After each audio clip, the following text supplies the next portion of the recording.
David Jonsson, when he was at drama school, it was the first ever casting I think he'd been to, had got pulled into a casting for Wasteman all that time ago. And he said he never forgot it because there was something about the character and the story that just got inside him. He loved it. Well, welcome to Director's Notes. Thank you very much. No, it's a privilege. I've obviously watched Wasteman and have lots of questions. Okay. So I'm just going to leap straight in. I know that you made a short called Boss Man. Yes. Yes. And I also know, sort of from what I've been doing, that there's been a long sort of gap from when you first started thinking about Wasteman until now. Yeah, it's a big old journey. Big old journey. So I think sort of my first question to you would be, what changed from sort of 2017, your short, and I know David Jonsson auditioned, to right back when it got going and underway and, you know, you were shooting again? Yeah. Okay. I need to work out how to tell this story, this 10-year story, in a sort of condensed and, like, you know, acceptably sort of. But I mean, 10 years, it's like, it's a massive time. It's a big journey, yeah. Well, I'll tell you what, I'll tell a whole bunch of stuff, and maybe you guys can cut some bits out if it goes on. No worries. So it began maybe even, yeah, obviously before 2017, when I sort of was interested in film. I was doing commercials and music videos. I had the ability to make things look nice, but I was starting to find that I was becoming more interested in things that were more authentic rather than look pretty. And during that, I guess, that journey, I started finding phone footage from prisoners that were filming themselves with phones they're smuggled into their prison cell. And I watched this footage and my sort of jaw hit the floor when I saw the kind of things that they were getting up to in there. It was just bonkers, the amount of contraband and the way there was just so much of it. So I got quite obsessed with this footage and I started like collecting it. I was screen recording it when I found it on Instagram or YouTube or whatever it was. So I just built up more and more of it. And it became apparent at some point. I was like, oh, there's a little film in this. Because I think often I do a lot of short, or used to do a lot of, hopefully more used to, and less of that now. But I did a lot of short films, and that was always born out of an image. Like there's always usually like I found an image, got obsessed by it, and then would want a story around that. So the same with this kind of footage was, I was like, oh, it looks so kind of terrifying and visceral and truthful. Yeah. I want a bigger story. So I wrote a little short film. We shot it, and it was a fun little thing. I think I'd never fully released it, but So was that for Boss Man? Yes, that was Boss Man. I mean, I couldn't find a copy online, and I'm quite good at my job. No, it's not out there. But I sent to my US agent, and he was like, and then after a while, he came back and was like, oh, actually, yeah, this is cool. And we found some investors, and they were like, we would love to sort of, you know, you to do a feature film, a prison feature film. So at that time, I'd met with a writer called Hunter Andrews. I've been talking to him about various projects, and I said, hey, look, how about a prison film? I've got this short that I've done, and people really like the concept, this whole shot on phone thing. Yeah. And we brainstormed a few ideas. He had something that he was this sort of nugget of an idea, which was to do with sort of what parents do for their children, the unknown lengths that parents go through for their children. And that was kind of like beginning of the Wasteman story. So we started working on it, and we did about 1.5 years work on this script. And it was looking good. We were getting good sort of feedback on it, to the point where we started going into casting. We started looking at a US producer come over. We started looking at locations. And I think we're about 2 months away when the whole thing got pulled. The script wasn't quite there. And it was absolutely heartbreaking because, I've already been, I think at that point, I've been represented for feature films for about 7 years or something. I've been working my ass off trying to get to that. And it really felt like finally, this is it. This is the moment. But sadly, it was a no-go. And it was a good thing to pull it because the script actually wasn't there. But that doesn't sort of help the heart. No, the beauty of hindsight and all that. Yeah, exactly. Yeah. In hindsight, it's the best thing that ever happened. At the time, I wouldn't have said that. I would be like, of worst thing course. that's ever happened. So the project kind of fell through, and everything kind of went quiet for me for, I guess, a good couple of years. I went back to, I shot a few more commercials, shot a few more music videos. Went back to the shiny world. Yes, did another short film. Yeah. And kind of, I guess, went almost as well, kind of started thinking about writing more and just, I think when I did this short film, I sort of was really like, I'd learned a lot on the process of that joint venture of writing that feature. Yeah. Really sort of started to discover a bit more about myself and sort of writing as well. And then a few years went on, and Hunter's agent had passed the script on to Agile Films, and that there was interest. And they're like, "Oh, who's the script with?" And then he explained that I was sort of attached to it. They looked at my work and they were like, "Oh, this is cool. We're interested." So that was good, but still going a little bit slowly. So we sat there for a year or maybe a year and a half, 2 years maybe. But then at the same time, I started getting people ringing me saying, "Hey, there's this guy who's talking about you." And I'm like, who, what? And there's this guy, he's called David. He's sort of been talking about Wasteman. You're like, David who? There are loads of David. Yeah. And what had happened was, David Jonsson, when he was at drama school, it was the first ever casting I think he'd been to, had got pulled into a casting for Wasteman. All that time ago. And he said he never forgot it because there was something about the character and the story that just got inside him. He loved it. And obviously that iteration of the project fell apart many years earlier. But he went on to have his amazing career that he's had. He was doing Lane and sort of various bits. And so he's getting to the point where he's pulled into meetings and everyone's saying, "Hey, what do you want to do now?" And he said, "Well, I'll never forget, there was this script called Wasteman that I loved." So he started to mention it, which was starting to bring up the heat. And then he got into contact with Agile and said, "I believe you've got Wasteman." And basically through him, everything started, in film world, everything's kind of like perception. Oh, of course. Suddenly, it was hot. I was hot again, and the project was hot. And so, getting a phone call from Angela, like, "We need to make this film." I was like, "Yeah, I know."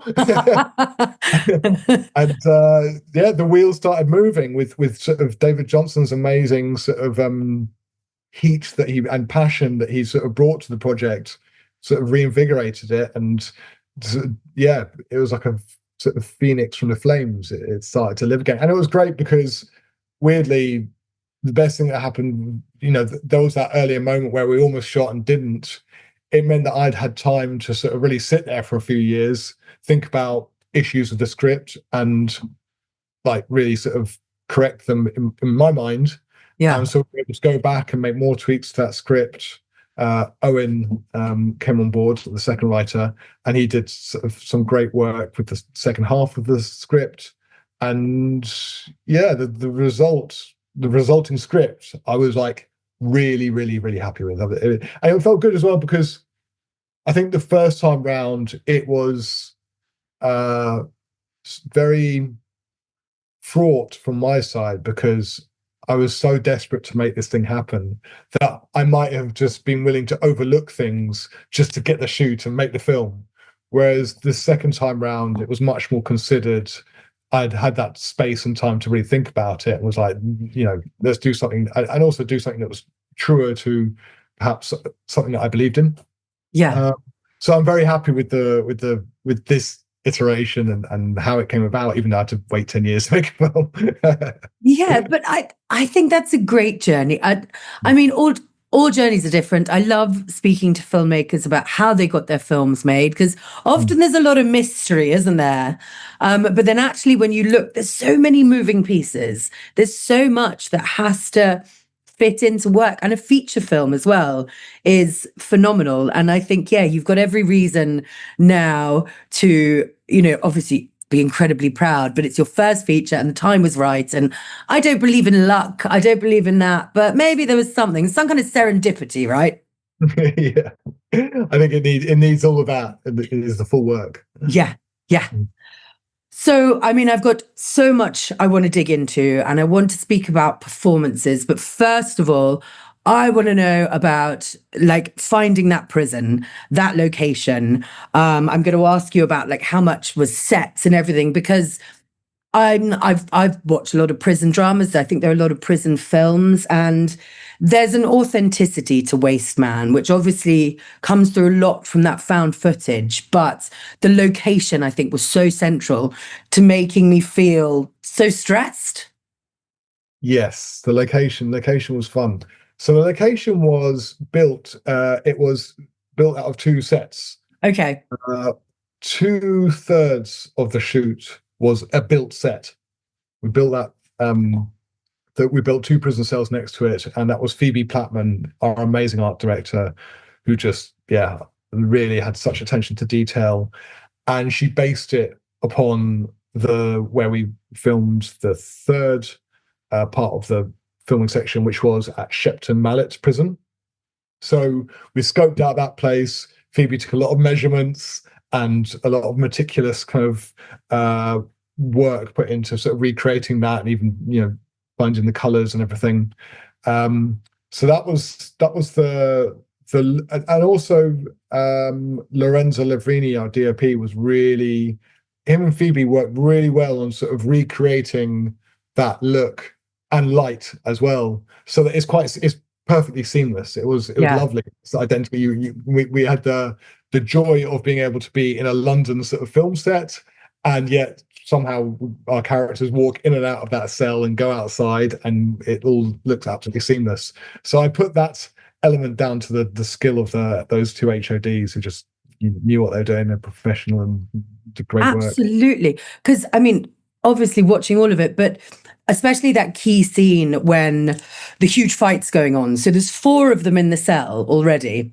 And then I'm thinking, you've got to have a camera somewhere, and you've got to have a DOP, and you've got to have a director. So in my mind, I was like, that can't be a real cell.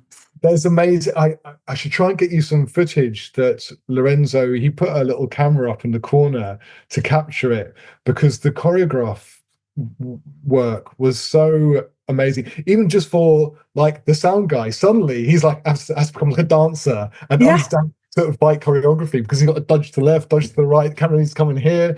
There was a lot of work there, but half of that was born out of an ambition to embrace the enclosed space, because obviously that was, there would always be a challenge in a sort of enclosed place. But as we identified that challenge, it was like, well, how do we make that a strength? And the more we had a sort of a loose camera, the more I started to think of it as a benefit rather than a challenge. That's where things started to change, because it was like, we want to show that this is a tight place. Yeah. So we can't move around. So if we've got the camera sort of loose on the shoulders, you're going to see the DOP trying to move. You're going to feel it as if you're in there. So every time that there was a problem of movement, I was like, that's actually a benefit, because we're being forced to sort of move in this way, and I think as the audience, you're forced to sort of feel that tightness. Yeah, no, absolutely. I mean, it's an incredible tense film, and it's sort of, I always think I know what's coming, and then you're not really sure. But I don't know. I just find it always impressive, because I don't think you're aware of how much you're holding on to when you watch a film until it ends. And you'll often kind of breathe a sigh of release. And definitely with Wasteman, and Yeah, I felt like I was in that cell. So there was part of me that really thought you were filming it in a cell, which is, I know it's lovely. I love to know the sort of tricks behind it all. What about the scene? This for me was an incredible farce with the Riot guys. I'd love to know about the choreography of that and giving that incredibly powerful, visceral feel. But yeah, yeah, it's a lot of fun, that scene. It's so Yeah. It's uh, so intense. Like I actually went and rewound it again because you're sort of looking at it from different angles, and then at the end when he's just smushed up against there's a lot. yeah, well, I've seen this film a lot of times, but when it gets to the riot scene, I'm always like, yeah, I could really, I could like you, I could rewind it and watch it again. Frankly, I enjoy it. Yeah, so I think a lot of that, or I like to think that a lot of that came in the writing. It was definitely a section that I was sort of keen. I was quite hands-on in writing the sort of both the action of what goes on, and had a fairly strong idea of the choreography, and I storyboarded it all myself. Sort of very sort of yeah, I was quite controlling on specifics there. Yeah. And in writing it, I think there were things that I got excited by, like the smoke, like the fire extinguisher going off. I'd sort of been out with some friends, and one friend had let off this fire extinguisher once, the smoke, one of those smoke ones, the CO2 ones, and just the atmosphere of it was incredible. And I always thought, oh, I'd love that. It's very cinematic. I'd love to use that somewhere. So it was like, how do we make this fight sequence interesting? Fire extinguisher. Got to use the fire extinguisher gag. That'd be good. Yeah, nice.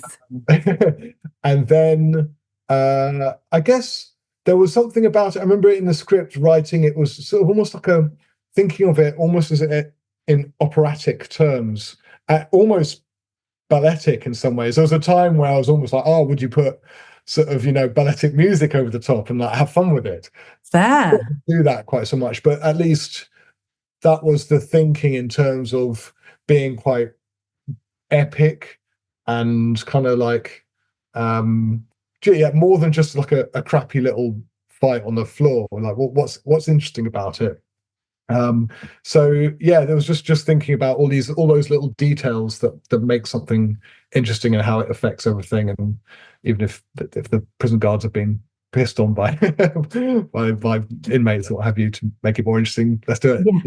Yeah. And I think sort of that intricate planning, obviously, it must seem strange to maybe someone who doesn't look into filmmaking, who just watches films. But I think when I'm watching films, I can see it. And I'm like, there's so much detail that went into that. And when I was thinking about it, it's, and I wanted to ask you, it's like, how do you choreograph that violence? Keep it raw, but also have it so planned.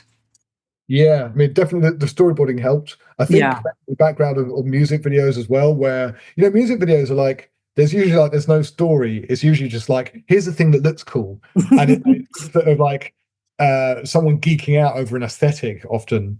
So maybe it's that sort of aesthetic of just like really worrying about little details, which you might do in music videos. Taking that approach and applying it to this sort of storyline probably helped a lot. And then I guess also my background, I started off in art and then went into animation. So the animator in me is quite sort of, I'll when I began, it was like the first thing I ever did was probably like 1 second long, and I had to draw something 24 times to get there. So I'm very sort of detail oriented in like every second counts.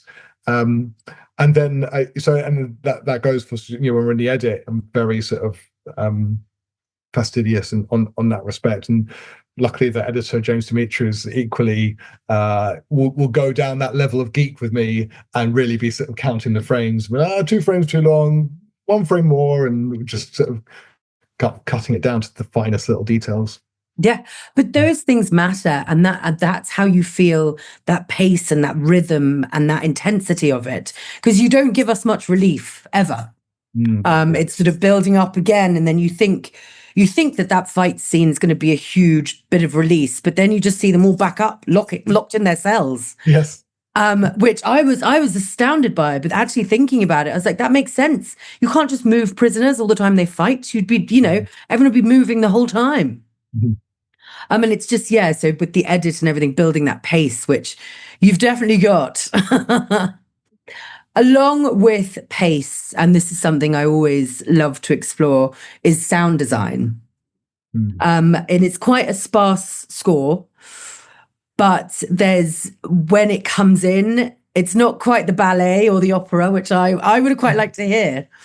But how did you decide what would fit with the script and what would fit with that aggression?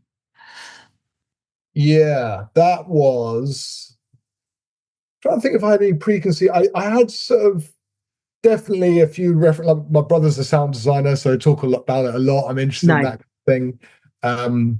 But I think my initial perception was that it will be more sound design led and less score. And really I was fascinated, particularly really interested in the sound of the echo and reverb around prisons. Yeah. They're so horrible, that sort of noise, and it's a sort of a noise that you sometimes hear in like hospitals and sort of schools, institutional places. Often have this sort of horrible reverb, and prisons got it worse than anywhere. So that was definitely like just like an aesthetic of a noise that I wanted the film to be soaked in, and because it is so cold, it's just the way that it bounces off those concrete walls is nasty and terrifying. So that was definitely a key thing, and how distant sounds distort as they come down sort of concrete corridors. And then with the score, I discovered in pre-prod that someone knew Forest Swords, who I'd been a fan of anyway, and I was listening to some of his stuff, some stuff that I hadn't heard before, and was just got totally fixated. And it was funny because I think I tried to get him on, I don't know, a commercial or something like many years before that, and I hadn't quite managed to do it. And this one, we got him, and he was like super into the project. And there was this one track called The Crow that he had done already, which I was just obsessed with. The track sounded like a Thriller soundtrack already, so I was like, oh, it's just ready to go. Just drop it on top and we're there. And he was like, yeah, we can license that, no problem. So once we got him involved, and it's quite, it's thrilling, but also still abstract and interesting. It's not a standard sort of score. And also, I guess a little bit of inspiration was that our sort of main character, Taylor, he's back in the day, he was a bit of a raver. So we wanted that sort of electronica sort of soundtrack throughout, and that fitted nicely into it. Yeah. Going back to, as you were talking about recording those sort of echoes and the bangs, because it's concrete and metal, isn't it? That's what you see. Was that all recorded in the actual prison? I think about probably 80% of it was, we had this amazing guy, Paul Paragon, who was like a bit of a darling on set, and just everyone loved him, and he was super, and he was so diligent with always sort of we'd do the capture the scenes with the characters, and then when everyone was left, he's like, right, let's listen to it's his turn. Yeah, exactly. And he'd be there long after. If there's a lunch break, he'd be like, right, well, let's just capture the crew having their lunch break, but hearing it down that corridor, and it's far away enough that it morphs. Then we can just use that kind of thing. So he's fantastic with getting a lot of source material that we were able to use. And on top of it, we used Splice, who did the post sound design. They were super on the ball. They'd just done Adolescence.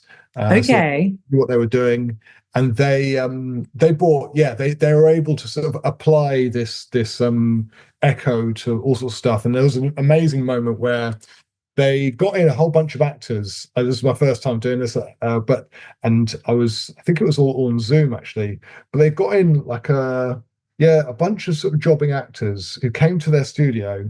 I was watching this all just play out on this Zoom session, and these guys just, it was a bit like that show Whose Line Is It Anyway, where everyone took turns to stand up and do a different character, and these actors just smashed out all these lines of like pretending to be prison officers, pretending to be inmates, having arguments, and just like improvise mad situations. And yeah, it was really, really impressive. And so they just built up this sort of second layer of noise, but also some of it was, it started to veer into narrative elements, because it would set them up with a thing of like, okay, you're having an argument because you haven't had your forms ready. You need your mental health forms filled out and the PO's not done it. So go. And these amazing actors just improvised some amazing thing. And then we just had these lovely layers that you could just put on, because one of the issues with prison is they're understaffed and there's a lot of mental health issues in prison. And then also you've got, frankly, some sort of, unsocial people there. So you create a situation where it's just always kicking off, basically. Yeah. Something I learned there is that there's always a problem. There's always like someone's unhappy. There's always an argument going on in the background. So that was a key thing that Splice was really good at doing, is just always just go, right, place argument, background sort of tension here, or argument here, or, whatever else is required. Do you know what? I'm going to go back and watch it and listen out for those now. I'm like, oh yeah, I know how that one came about. It's the detail, isn't it? It's the detail that really, it puts you in that world so entirely. And then sort of going back to the world you created, the colors, the looks, was a lot of that based on the footage that you came across and that you've been saving for years? The camera look and the color less. So the footage definitely, I think that had a huge effect on. You mentioned earlier about sort of it feeling quite authentic. Benefit was that 5 years worth of just constantly capturing this stuff, particularly for the art department. It was great, and that they were able to sort of say like, "Oh, how's this look?" And I'm like, here is a hard drive full of stuff.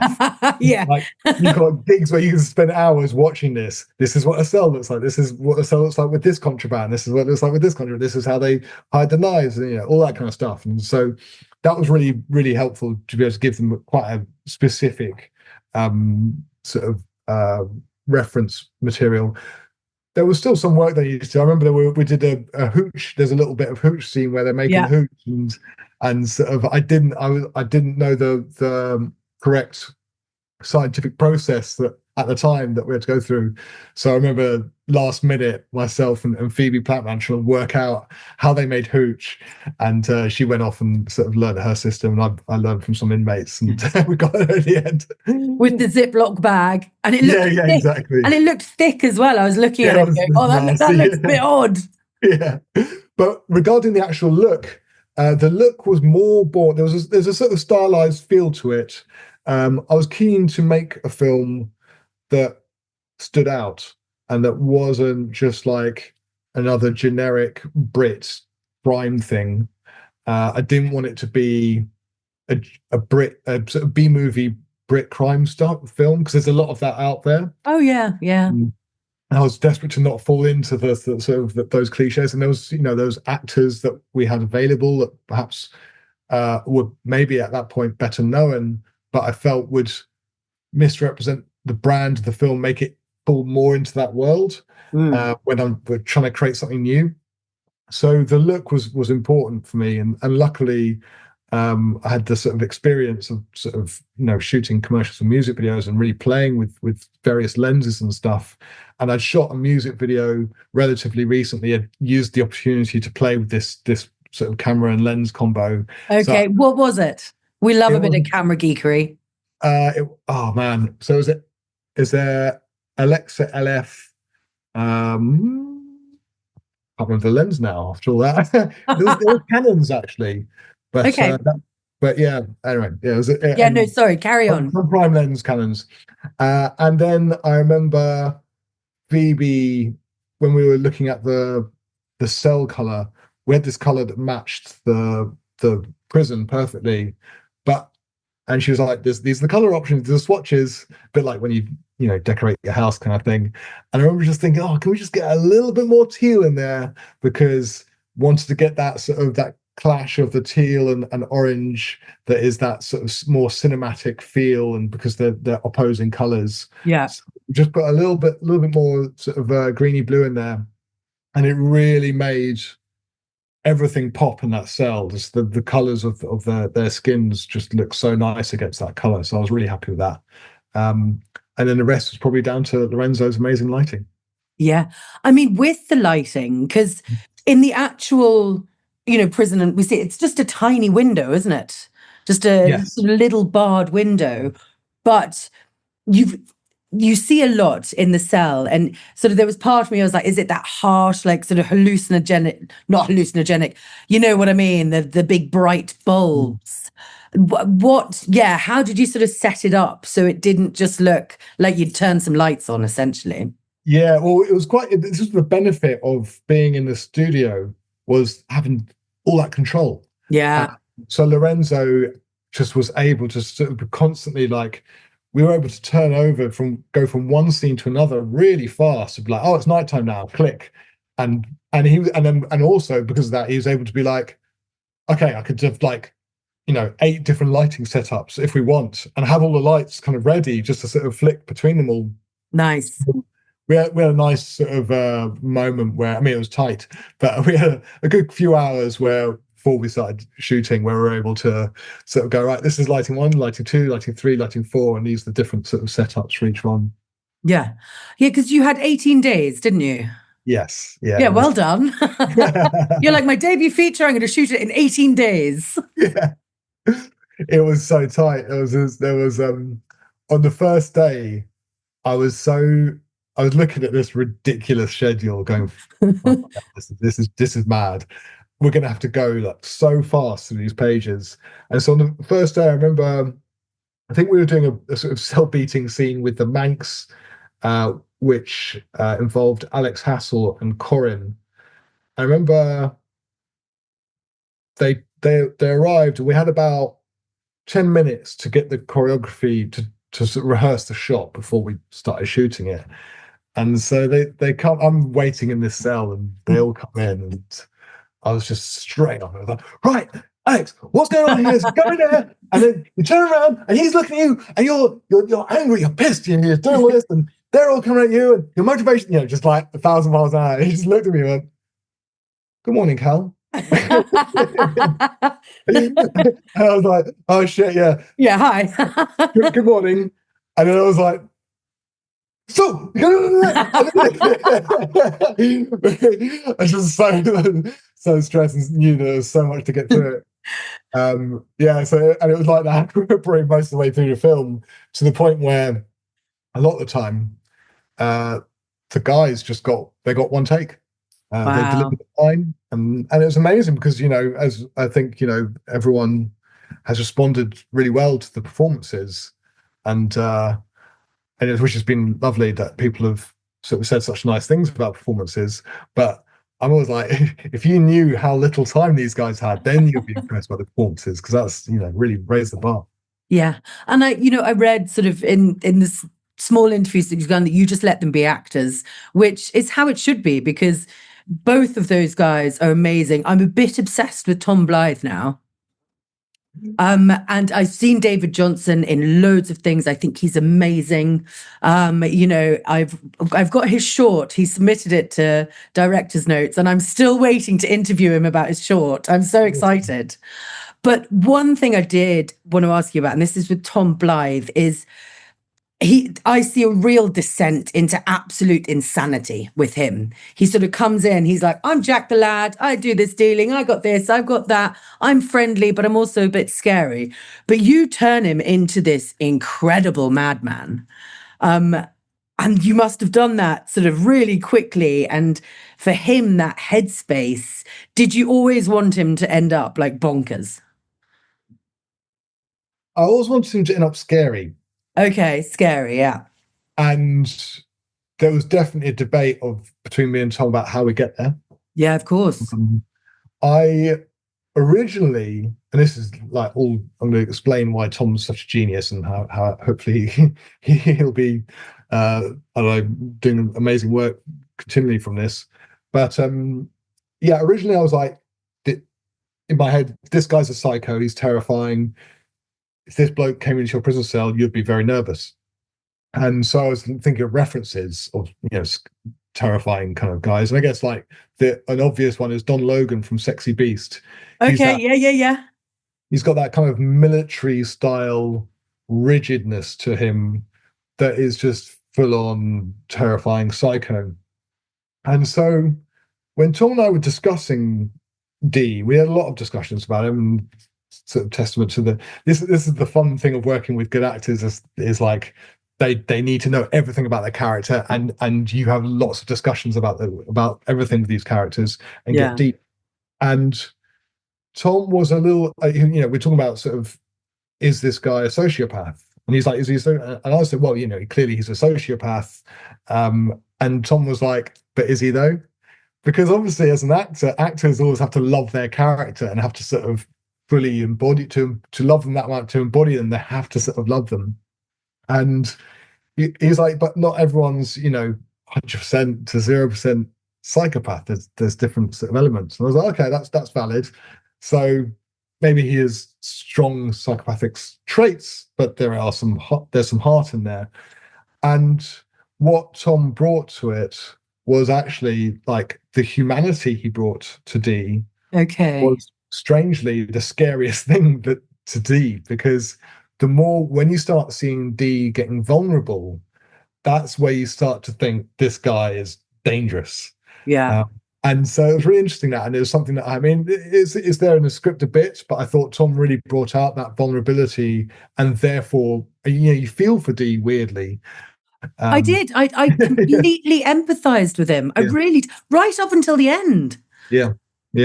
So it's an interesting thing that you sort of by bringing that humanity out, he managed to also bring out the fear factor, and you sort of empathized him, and you got that feeling like this guy is totally out of control. Yeah, there's one brilliant shot that really scared me. It's when he's on his top bunk.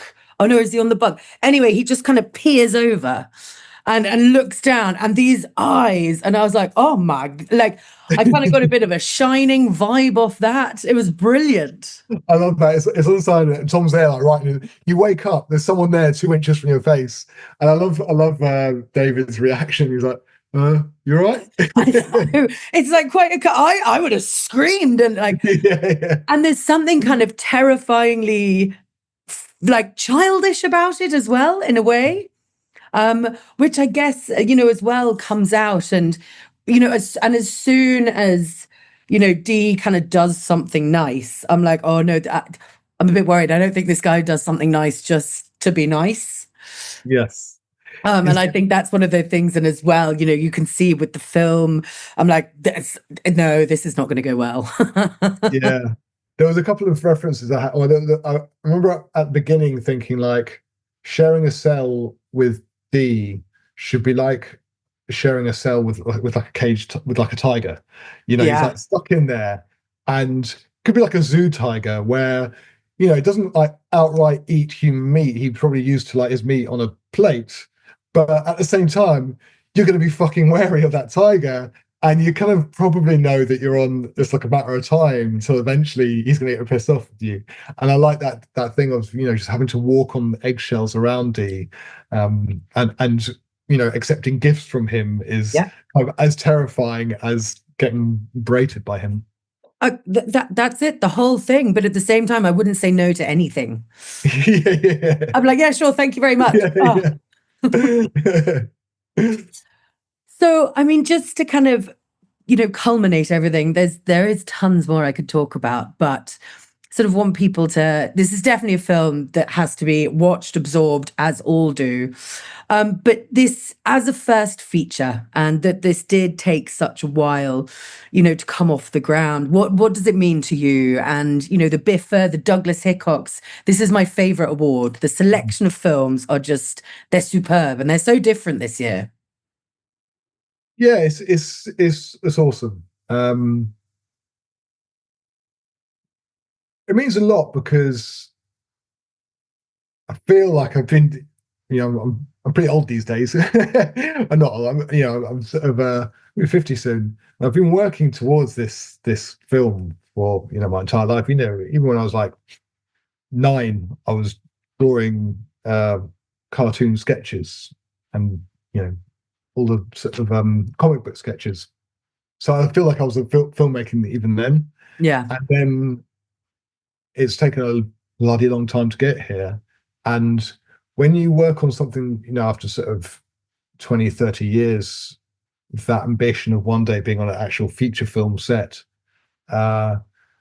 you imagine it quite a lot. You think about how that would look like and what the results would look like. And so along the process, when this actually turned real, there were the bits where I saw it turn real, just mind blowing. Little details like when I remember coming in one morning and seeing the stunt coordinators have doing the stretches, but teaching all the cast that are about to do their next fight sequence. They're all doing their stretches together. And there was just something about it whilst sort of, having my morning coffee, watching everyone do their stretches, just got me so exhilarated. The thought, because I'd perhaps I'd been on a film set plenty of times and for commercials, but seeing them all doing these stretches for this fight sequence was just felt like I felt like being a little boy again. I was like, this is just unbelievably exciting. Yeah. So that was amazing. Then getting to being in the edit room was like the next step, where it was kind of like, this is actually exactly how I planned it. Yeah. There's not been a compromise here. This is the film that I set out to make. And the more, as we got closer and closer in the edit, it just became clearer and clearer that it was the film I wanted to make and that I was genuinely happy with it. So that was like the most exhilarating moment, I think, of everything. And then finally, there's this sort of moment where it's like, oh, and it's not just me. Yeah. Other people are thinking it. They like it too. Yeah. Yeah. So it's just that's just the final sort of cherry on the cake. Absolutely. I'm gonna throw you off balance now. Oh, yeah. It's not that scary. I have decided to label myself the new Letterboxd of short films. Oh. You don't have to tell me 3, but one of sort of the explorations and the conversations that have been a thoroughfare with the directors on this, this category is coming from shorts, cutting your teeth, learning. I love to describe shorts as a playground, go out there and learn how high you can jump without breaking your neck, basically. Mm. So I'd love to know what your favorite shorts are. They can be ones you recently watched. They can be ones that are your all-time favorite. You can also describe them to the point that I can find them on the internet, because I had that as well. I was like, if you give me enough information, I'll find it. But this is hard, man. I know, but if I prepare people, then it's not the same. Gosh, really. I might have to do some. I might have to cheat and look. I mean, even then, I don't know. I was thinking I might look at my emails to see if there's something that I can. Doesn't help that I'm not good at. My memory isn't amazing. My names aren't. Oh God, this is going to be so hard. There's this one. Can't remember what it's called right now. Can't remember the name of the director. Okay, describe it. She did this incredible short film that is all about maybe you know it. It's about a sort of a single mother of a newborn child, and I think it's about 10 minutes long, and you just follow this mother going through the challenges and the loneliness, frankly, of dealing with a baby, because it is hard work. I haven't been a single mum, but I have brought up 2 children, and frankly, that was challenging enough. just being a dad was hard, so I couldn't imagine being a mum solo with this baby. And it's about that, and then it culminates in this crescendo where she goes to a sort of parent baby group, communal group. I know what you're talking about. It's Phoebe Arnstein. That's the one. Yes. Okay. Yes. That is an outstanding film. Yes. That's like, and yeah, and the the way that it's sort of transformed from social drama into art and became musical was so cool. Yeah. Sorry, I'm just looking it up because I can't remember the title of it now, which I'm really ashamed by. But we've featured it on director's notes, and I've spoken to Phoebe. If You're Happy. If You're Happy, that was it. If You're Happy. Yeah. When did we catch it? At director's notes. I think it was not last year, the year before, at a Bolton Film Festival. And it's one of the things I love about a film festival. People are going into screenings and they're coming out and they're like, I just watched this film. And you could just hear different people talking about it and everyone's different reactions to it. So there we go. You did it. You brought up a film. I knew what it was. Yeah. Yeah, that was really cool. It was I think it's the last short film I've seen. I saw it a few years ago, and it was really nice to see. It's so refreshing when you see a short film that's like, oh, this is better than some features. Oh, 100%. Oh, 100%. And I think that's the joy of short film as well. It's, my mind is always blown by the amount of world filmmakers are able to offer you in sort of, let's say, 9 minutes. It's outstanding. Yep. Okay, brilliant. There we go. You did it. And I knew it. Cal, thank you so much. I've really enjoyed this. No worries. Thank you so much for being interested in Wasteman and my ridiculous ideas.